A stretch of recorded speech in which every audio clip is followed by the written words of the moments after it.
Oldest. Next to Youngest. oldest. Next oldest. Sarah. Sarah. Hi, Sarah. Mary. You, Mary. And then David. And Sally. Sally. Wow. Okay, it's lovely to meet you all. Thanks for being here. Thank you. So tell us your story. Go back to the beginning. How you were before. What happened? At the very beginning, it starts with Emily. Emily had a reaction to the MMR and the varicella vaccines. She ran a really high fever, like 105 fever, and had spots and everything. When I called the doctor was very, he didn't want her to come in, but he said if anything else happens, just take her to the ER. So we kind of just lost some trust at that point in the doctor. The next vaccine injury was with Sarah. Sarah, at 4 months old, was before that completely, calm, sweet, wonderful baby, just would go along with everything. And all of a sudden, after her vaccinations at 4 months, she was so fussy and so inconsolable, and would just scream for 30 minutes at a time, an hour at a time, for weeks. So one of my friends told me to look into what was called the encephalitic scream, and so we did, and all of a sudden the doors were wide open, and we were in the midst of what vaccines do, and all of a sudden we were very distrustful. So at that point we decided to not vaccinate anymore until we had all of the information that we wanted to get. And let's fast forward to 2011. In January of 2011, we became foster parents. And in February 9th, he was 4 days old. He came to us. David came to us at 4 days old, right from the hospital. And he grew up perfectly normal. He hit all the milestones and then some. He was walking on time. He was talking great, 3-word sentences by 12 months. And then at 17 months. I'm looking. Wow. Look. You heard it on that stick. Yeah, it hurt it on its stick. I know. Naughty stick. Yeah, I know. So at 17 months, we took him into. I had tried to put it off. With foster care system, we have to. We were already anti-vax at that point, but we have to keep him up to date with the vaccine. So people keep an eye on you right with this. The state made us. You have no say in the fact that he has to be vaccinated. He had to be vaccinated. Who wants to do foster care? That's not nice. Yeah, right. I know. Okay. And so we took him. I kept trying to put it off, and I would cancel appointments, and just something was telling me this is not good. And so at 17 months, finally, we got the MMR, the varicella, and the Hep A vaccines. And we brought him home. 4 hours after that, literally to the minute. Does he want to come and play in the seat here, or will that make him better? You know him. He'll rampage. Okay, all right. All right, so you want to go stand with Miss Rebecca? She might hold you. Yes, come on. You can come play. He was supposed to be somewhere else. He gets impatient. But so 4 hours after he got the vaccinations, he went into a seizure. He had never had seizures before, any kind of problems before. The seizure lasted about 25 minutes. He was on the way to the hospital when it finally stopped. That night, we wanted to keep him overnight, and that night he had several more small ones. We didn't know what we were looking at, and we thought that he was just in pain or something was going on. And the doctors didn't even recognize it. When they would come in, he would be done.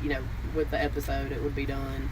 He had about 9 of those. We learned later they were absence seizures. Seizures, yeah. And at one point, the ER doctor happened to be in there when he did it, and he just looked at him and said, well, maybe he's congested or something. And so they wound up prescribing him nasal spray. And it was completely non sequitur. And throughout the process, we had already said to everybody who would listen, he was vaccinated today. we're concerned this is a reaction. And at every point that we did that, we either got just a blank stare or a no, that can't be it. His pediatrician, we called her as quickly as we could after we kind of got settled in, and she just was unconcerned. It just wasn't her thing. But the trip to the ER was really just eye-opening, because they didn't know what they were seeing, and we knew it wasn't right, but we didn't know what it was either at the time. And we just felt like the concerns were never really addressed. I don't know if doing anything differently then would have made a difference or not, but... So as foster parents, do you have medical... Are you in charge of him medically, or is he always going to be in Well, we are in charge of the medical care of our foster children, but we are basically required to go by whatever state guidelines there are as far as vaccinations and that kind of thing. So while we get to make the calls, there's policy that we have to stay in line with, or they will just pull the children. So if you didn't vaccinate, they'd come and take them away? Yes. Right. That's what Whereas they if would you put him in didn't another vaccinate your little girl here, then no one's going to come and take that child away, right? Right. Okay. She's all, you know. So these foster children don't stand a chance. Right. They don't. And we adopted him He's when he was adopted 2.5. now.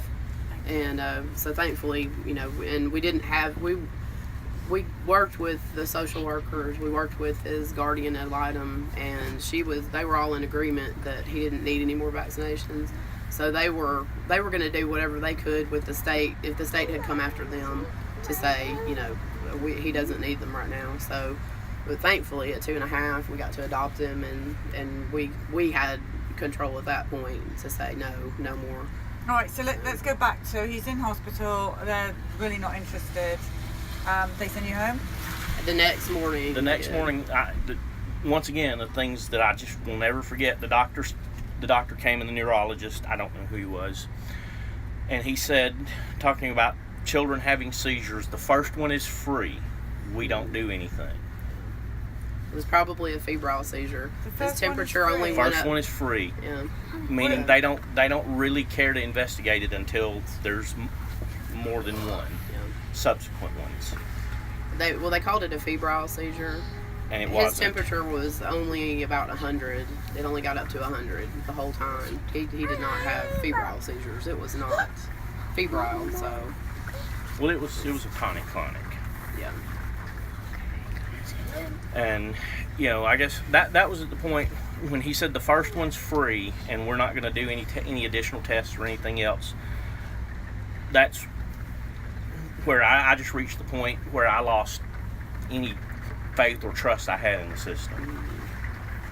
And, I mean, it wasn't, you know, it's just not normal.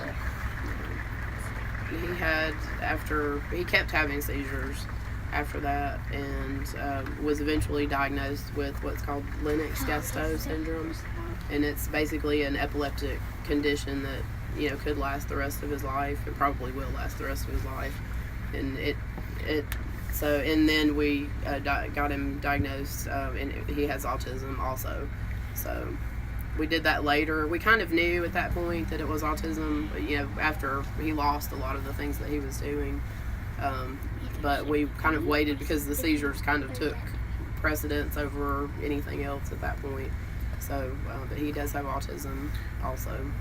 And Can I just say to the people on Periscope, if you're having trouble because the connection's not great, you can go over to YouTube. Vaxxed TV. Go to Vaxxed TV on YouTube, and it's live there. You're getting a better connection than I am. It's connecting fine, yeah. Okay, so go over to our news. We've got the camera on this at Vaxxed TV on YouTube. If you're struggling here with Periscope, sorry. So what happened after that? That's where we are now. Is we're trying to get him off of medications, seizure medications, trying to wean him off of some of the medications that they put him on. We're working therapies with autism. He has OT and he has speech therapies. he goes to a school for autistic children. Alabama recently passed a law to decriminalize cannabidiol for treatment of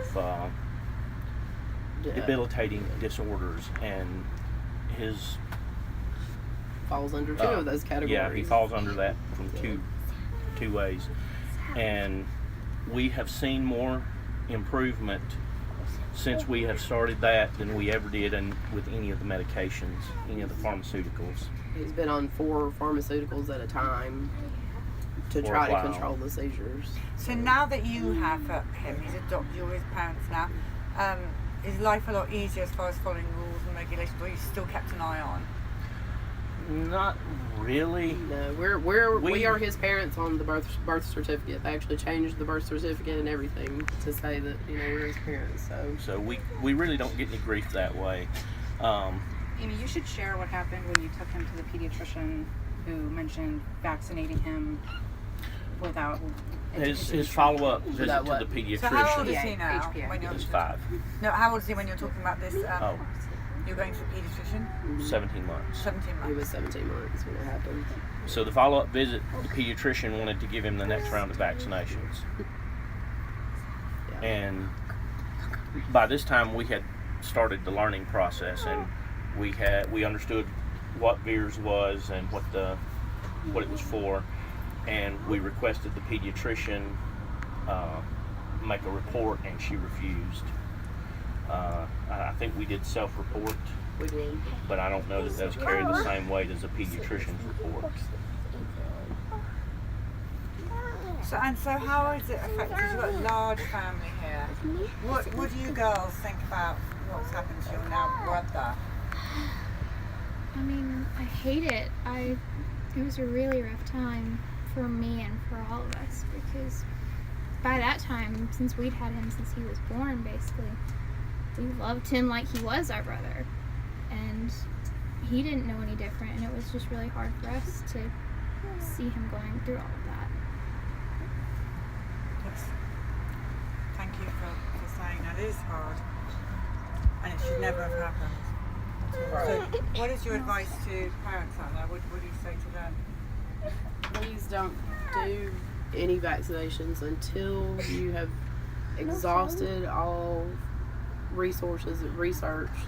Please research before you inject your child with anything. Know exactly what is going to into their body. Read the inserts from the vaccination boxes, and I'm not talking about the sheets that the pediatricians give you that have just a few symptoms that they could experience.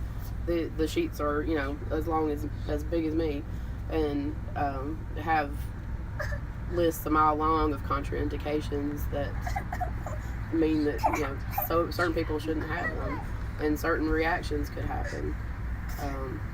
I think on David, the MMR and the varicella both had seizures as a possible reaction. They do. So just definitely know what you're putting into your child's body. They're not capable of processing all of the things that are in those shots. They're not capable of getting rid of the toxins that are going into their body. These little tiny babies at birth, and we're injecting them with poison. Haven't you been told that if you didn't continue to vaccinate him, knowing the medical conditions that he has, that if you did not continue to vaccinate him, you would be fired from the pediatrician's office? Oh, right. Well, the pediatrician. We were fired long before David. Yeah. We were fired from several pediatricians after we decided to not vaccinate. There are no pediatricians in this town, Huntsville, Alabama. I'll go ahead and say that will take a child that you do not want to vaccinate, or even do an alternate schedule. There are no pediatricians that I know of that will take a child if you're going to do that. The corruption is really bad, and you will be fired, as they say, from the practice. You will not be able to come back. So they're very adamant about that. And there are some practices out there, Rebecca's probably told you, that absolutely state when you come into that practice, you have to follow their schedule to the T. If you do not, you will leave the practice. So what about family practitioners rather than pediatricians? That's what we where do. we've been. That's what we do. Family practitioners aren't pressured to get 100% compliance, as they say, with the vaccination schedule. So our family pediatrician is just fine. She actually says that she understands why we won't vaccinate him. So because she understands the reaction that he had and how bad it was, and we don't want to experience that again. He doesn't want to experience that again. Well, we're really truly sorry this has happened to your family, to Thank your you. beautiful boy. Thank you. And thank goodness he has all these wonderful sisters around him. He does. We are truly blessed Yes, we in are. having siblings for him who do anything and everything and go far beyond what's ever required of them Yeah. to Well help done, him. girls. The A team. Yeah. Yeah, we know it's hard, you guys. But David's okay. So should we write David's name on the bus?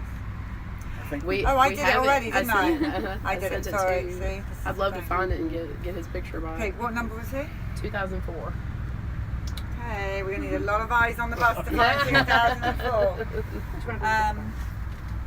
Should we go and look for 2004? Do you have a picture of it? I do not, but Okay. it was in a series of the two. Oh, Will you okay. ever send a picture of it? Yes. You did. Okay, good. I Alright, don't so have that it, means I don't it have definitely with went me. on there, yeah. You did send it. Yeah. All right, fantastic. Okay, Periscopers, I'm sorry it's been choppy, but hopefully have another more story? people have gone over to you.